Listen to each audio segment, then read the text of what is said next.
It's a girl. Stewie's like, no, I'm not. We're not talking about Stewie. We're talking about a female giraffe calf born at the Indianapolis Zoo. This is always a cause for celebration. Patty's here, of course, and Judy's here from the zoo. Ladies, thanks for coming in. Oh, it's great. It's great. Isn't this a wonderful thing? Yeah, I love it. When I was a kid, I remember my mom and dad pulling me in a little red flyer wagon.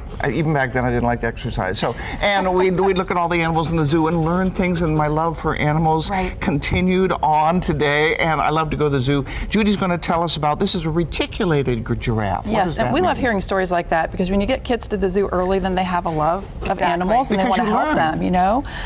Well, we had a new arrival, and it's the first girl in 12 births. Oh my goodness. The keepers were like, we got a girl. She's rolling the dice wrong on that. So there she is, Makena. Oh, Makena. Yeah. And what does reticulated mean? Reticulated is the pattern. Okay. And they're all different kinds of species of giraffe. And one of the reasons why Makena is important is that she's an ambassador for her species in the wild. So people will come, they'll get up close to her, and you wouldn't normally get to do that unless you go on a safari. So you kind of fall in love, you get engaged, and then we enlighten people on what giraffes face in the wild. And we know that over the last 3 decades that populations have declined terribly. From about a threatened species then? Well, they have been moved to vulnerable, and reticulated are endangered. So there's only about 8,000 of her kind in the wild.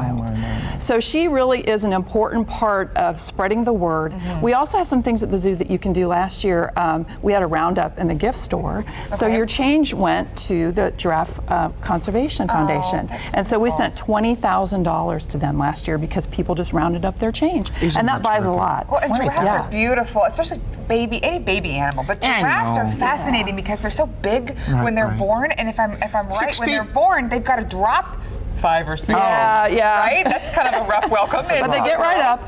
But then, they stand and I mean, she's already over 6 feet. I was going to say, was she able to? I mean, was she able to adjust quickly? And she did. I know our vets went in and checked her, and she was walking around following them. She was really personable. And when did I bounce? Yes, I did. When I'm a kid again. When can we go and see her? I know they're trying to keep her. Well, she will be out in the spring, and you have to be really careful with hoof stock that when they go out that it's not wet. So once it gets dry, we'll get her out and everyone can meet her. We also we have another female that just came to, a 1-year-old named Kita. She came from the Fort Wayne Zoo, so we'll get to meet her too and feed them, and it's pretty neat. And you said Makena is a Swahili name as well. Yes, it means abundance. African heritage. I love it. Yeah. I love it. Great.